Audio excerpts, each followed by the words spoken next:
Hello guys, welcome to our channel track anime, যেখানে আজকে আমরা দেখব বিগিনিং আফটার দ্য এন্ডের এপিসোড 2। এই এপিসোডের শুরুতেই আমরা আর্থারের পুনর্জীবনের একটা দৃশ্য দেখতে পাই, যখন সে ছিল একটা রাজা, যেখানে তার কাছে একজন দূত আসে আর সে রাজার উপরে হামলা করতে এসেছিল, কিন্তু তাকে সব রক্ষীরা ধরে ফেলে। তারপর এখানে একটা কাউন্সিল বসে, যারা তাদের রায় ঘোষণা করে। তারা এই লোকটির জন্য একটা শাস্তি ঘোষণা করে যে তাকে তার নিজের শহরে ফেরত পাঠানো হবে তার পরিবারের সঙ্গে।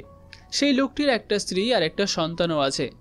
লোকটি বলতে থাকে, দয়া করে এটা করবেন না, আমাকে পাঠিয়ে দিন, কিন্তু আমার পরিবারকে ছেড়ে দিন, কারণ যদি তারা নিজের শহরে ফিরে যায় তাহলে তাদের জীবন মৃত্যুর চেয়েও ভয়ঙ্কর হয়ে উঠবে। তাই সে ক্ষমা চাইতে শুরু করে, কিন্তু রাজা মানে আর্থার উঠে দাঁড়ায় আর তারপর সেই লোকটির স্ত্রী আর সন্তানকে হত্যা করে। আর এটা ছিল একটা সত্যি ভয়ঙ্কর দৃশ্য। কাউন্সিল তো দেখে হতবাক হয়ে যায়, কিন্তু স্পষ্টতই কাউন্সিলও এটাই বলে যে এটাই ছিল তার পরিবারের প্রতি দয়া দেখানোর সবচেয়ে ভালো উপায়, কারণ নইলে ভবিষ্যতে তারা আরও কষ্ট পেত। রাজা তাদেরকে সেই কষ্ট থেকে বাঁচিয়ে দিয়েছে, তাই এই লোকটি এখন রাজার প্রতি কৃতজ্ঞতা প্রকাশ করে। এরপরে আমরা বর্তমান দৃশ্যে ফিরে আসি। এখানে রেনল্ডস এসেছে, তার হাতে একজোড়া গ্লাভস যেটা সে আর্থারের জন্য এনেছে, কিন্তু আর্থার সেই গ্লাভস নেয় না, বরং সে একটা কাঠের তলোয়ার নিয়ে নেয়।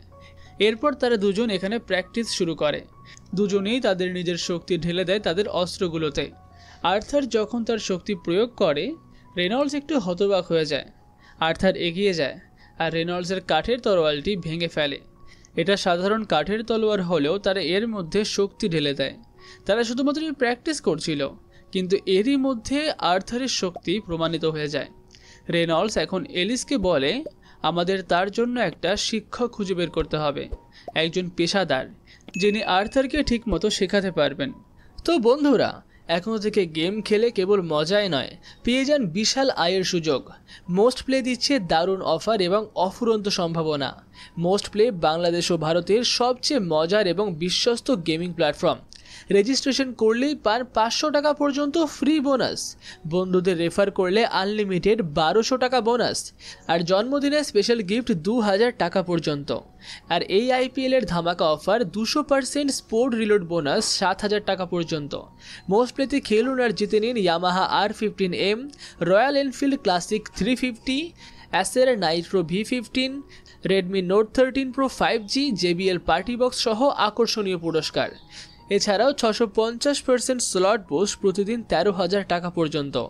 সবচেয়ে দ্রুত ও নিরাপদ লেনদেন উপায় বাংলাদেশে বিকাশ, নগদ, রকেট এবং ভারতে ফোনপে, গুগল পে, ইউপিআই ব্যাংকের মাধ্যমে সহজেই ডিপোজিট আর উইথড্র করুন। তো পিন কমেন্টে থাকা লিঙ্ক থেকে বিনামূল্যে মোস্ট প্লে অ্যাপে রেজিস্ট্রেশন করুন আর উপার্জনের যাত্রা শুরু করুন। তবে এটি আর্থিকভাবে ঝুঁকিপূর্ণ হতে পারে, তাই নিজের দায়িত্বে খেলবেন। তাহলে চলুন ফিরে আসা যাক মূল ভিডিওতে। কিন্তু এলিসের এই কথাটা একদমই পছন্দ হয় না, কারণ স্পষ্টতই আর্থারের মাত্র 4 বছর বয়স, সে তাকে নিজের থেকে দূরে পাঠাতে পারে না।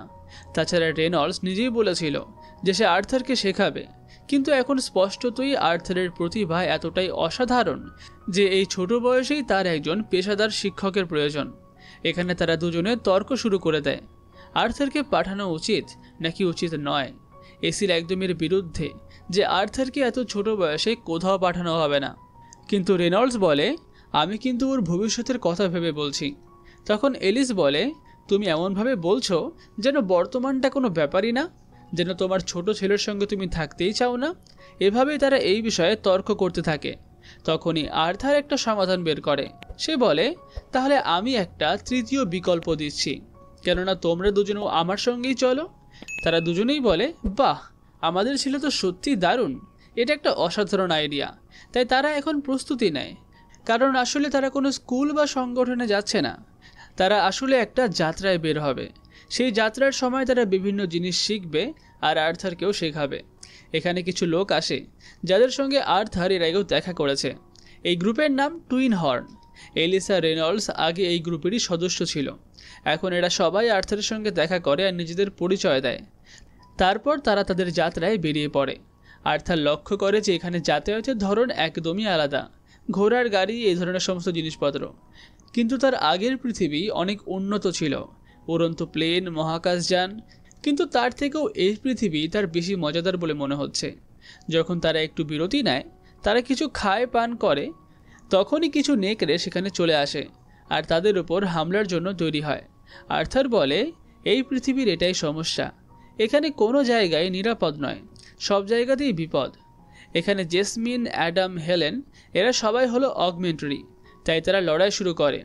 এছাড়া অ্যাঞ্জেলা, ডার্ডেন, কনজার্স এরা সবাই মিলে নেকড়েদেরকে হারিয়ে দেয় আর এদের রাতের খাবারের ব্যবস্থাও হয়ে যায়। যখন তারা খাচ্ছে তখন দেখা যায় যে এলিস একটু খাবার খেয়েই বলে, আমার পেট ভরে গেছে, আমি আর খেতে পারবো না। রেনল্ডসের বাহুতে একটা ক্ষত দেখা যায়। এলিস বলে, অপেক্ষা করো, আমি আসছি। কিন্তু বাকি সবাই বলে যে থামো এলিস। তারা সবাই একপাশে চলে যায় আর মুখ ফিরিয়ে নেয়। আর তারপরেই এলিস তার হিলিং শুরু করে। আর এই সময় আমরা জানতে পাই যে এলিসের এই হিলিংয়ের ক্ষমতা খুবই বিরল। এমন বিশেষ ম্যাজিক ব্যবহারকারীদের বলা হয় ইমিটার। এরকম ক্ষমতা সম্পন্ন মানুষ সহজে পাওয়া যায় না।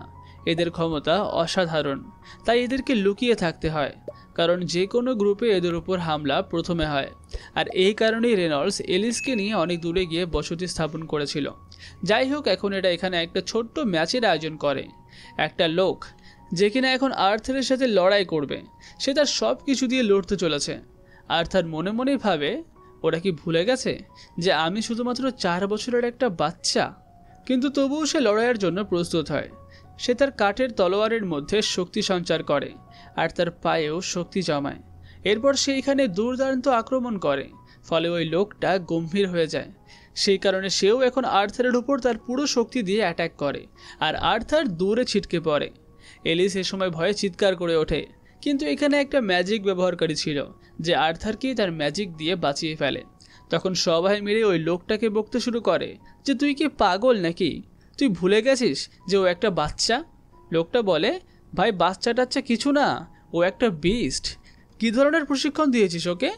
রেনল্ডস বলে, আমি ওকে কোনো কিছু শেখাইনি, ও যা শিখেছে একাই শিখেছে। তখনই জেসমিন এগিয়ে আসে আর্থারের কাছে আর সে জিজ্ঞাসা করে, তুমি কি আমাকেও শেখাতে পারবে যে তুমি কিভাবে তোমার ওই পায়ে শক্তি সঞ্চার করলে?